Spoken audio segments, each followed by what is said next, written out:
दोस्तों हाल ही के दिनों में भारत और रशिया ने अपना चंद्रयान मिशन को लॉन्च करके पूरी दुनिया को हैरान कर दिया है।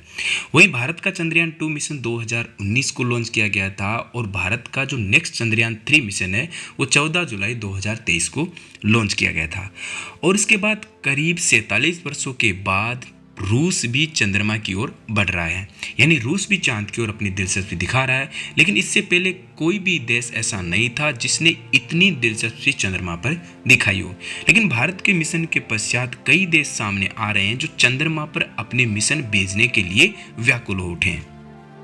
इन मिशनों को देखकर ऐसा लग रहा है कि मानो जैसे अंतरिक्ष में और चंद्रमा पर पहुंचने की एक होड़ सी मच गई हो। जैसे ही कोई देश एक मिशन चंद्रमा पर या किसी अंतरिक्ष में लॉन्च करता है तो उसके पीछे कई देश अपने मिशन लॉन्च कर रहे हैं। इन मिशनों को देखकर ऐसा लग रहा है जैसे अंतरिक्ष में पहुंचने की एक वोर सी छिड़ गई हो। भारत ने चंद्रमा के दक्षिणी पोल पर अपना चंद्रयान 2 मिशन को उतारा था। हालांकि कुछ टेक्निकल खराबी के कारण वो मिशन थोड़ा बहुत फेल हो गया था। हालांकि हम उस मिशन को पूरी तरह से फेल नहीं बता सकते क्योंकि चंद्रमा पर उसका जो ऑर्बिटर है वो अभी भी पूरी तरह से कार्य कर रहा है। उसके पश्चात भारत 2023 में अपना चंद्रयान 3 मिशन को लॉन्च करता है जो कि चंद्रमा के साउथ पोल पर ही लैंड करेगा। उसके पश्चात रशिया भी अपना लूना 25 लॉन्च करता है, वो भी चंद्रमा के दक्षिणी पोल पर भी उतरेगा। हालांकि इससे पहले चंद्रमा के साउथ पोल पर कोई भी देश अपना स्पेस क्राफ्ट लैंडिंग कराने में सफल नहीं हुआ। अगर भारत और रूस अपने दोनों मिशन को चंद्रमा की साउथ पोल पर लैंडिंग कराने में सक्सेसफुल रहते हैं तो ये दुनिया के दोनों पहले देश होंगे। हालांकि ये कहना अभी सही नहीं होगा कि रूस और भारत में कौन सा वो देश होगा जो चांद के दक्षिणी पोल के ऊपर अपना लैंडर उतारने में पहला देश बनेगा।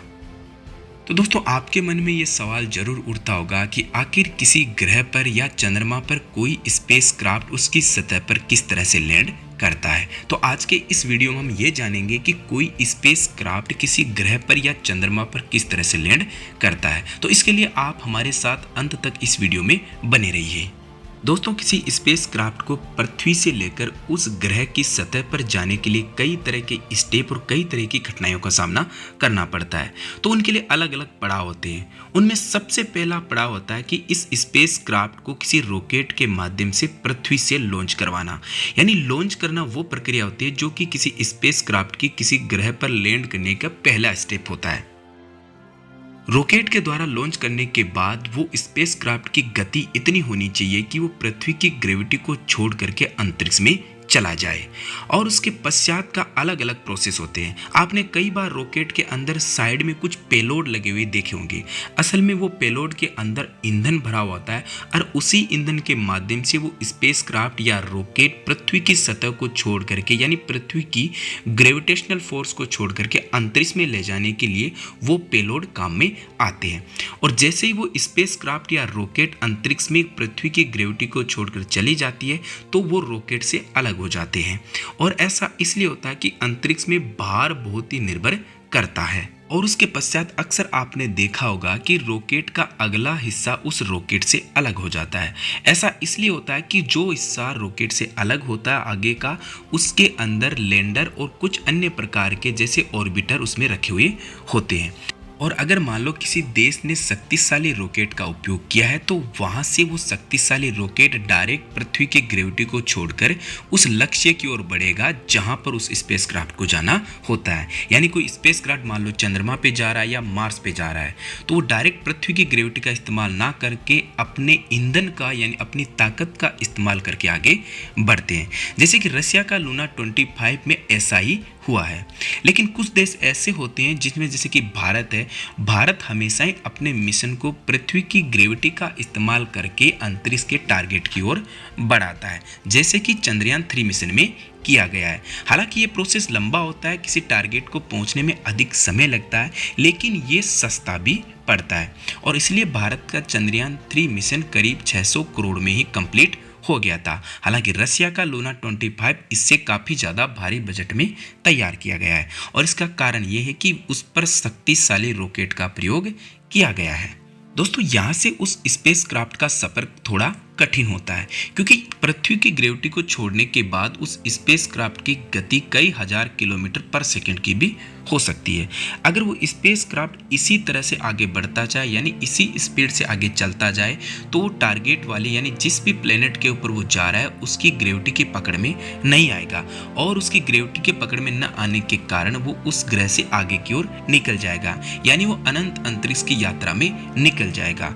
इसके लिए क्या किया जाता है कि उस स्पेसक्राफ्ट या उस रॉकेट की गति को धीमा किया जाता है और इसके लिए उस रॉकेट को उल्टा कर करके उसके थ्रस्टर को स्टार्ट किया जाता है, जिससे होता है कि उस रॉकेट की स्पीड धीरे धीरे कम हो जाती है। ऐसा इतना आसान नहीं है क्योंकि इसके लिए लक्ष्य और लक्ष्य की पृथ्वी से दूरी और उसके रोटेशन का भी ध्यान में रखा जाता है, यानी सही टाइमिंग का ध्यान भी बहुत ही ज्यादा इम्पोर्टेंट होता है। दोस्तों जैसे ही उस स्पेसक्राफ्ट या रॉकेट की गति को उसके थ्रस्टर को उल्टा करके धीमा किया जाता है, जिससे होता क्या है जैसे ही इसकी स्पीड कम होती है तो जिस भी टारगेट की ओर पहुंच रहा है यानी जिस भी प्लेनेट के पास से वो गुजरेगा उस प्लेनेट की ग्रेविटी उसे अपनी ओर अट्रैक्ट कर लेगी यानी वो पकड़ लेगी, जिससे होगा ये वो स्पेसक्राफ्ट उस प्लेनेट के ऑर्बिट में चक्कर लगाना प्रारंभ कर देता है और उसके पश्चात जैसे कोई स्पेसक्राफ्ट उसके ऑर्बिट में प्रवेश करता है तो उसमें वो 4 या 5 दिन तक उसके ऑर्बिट में चक्कर लगाता रहता है। ऐसा इसलिए कि अगर मान लो किसी लैंडर को उस प्लेनेट के सतह पर लैंड करवाना हो तो उसके लिए वो रोटेशन करते समय सही जगह का चुनाव करता है यानी एक समतल जगह का चुनाव करना होता है और उसके पश्चात जो स्पेसक्राफ्ट उस प्लेनेट के ऑर्बिट में चक्कर लगा रहा है उनसे वो लैंडर अलग हो जाएगा और जैसे ही लैंडर उसकी सतह की ओर बढ़ेगा यहाँ से जो प्रोसेस होता है वो दोस्तों सबसे कठिन माना जाता है और ये प्रोसेस ऑटोमेटिक होता है यानी इस पर हमारे स्पेस प्रोग्राम या स्पेस साइंटिस्ट का कोई नियंत्रण नहीं होता और यहाँ के बाद के प्रोसेस ऑटोमेटिक होने के कारण सबसे कठिन मानी जाती है।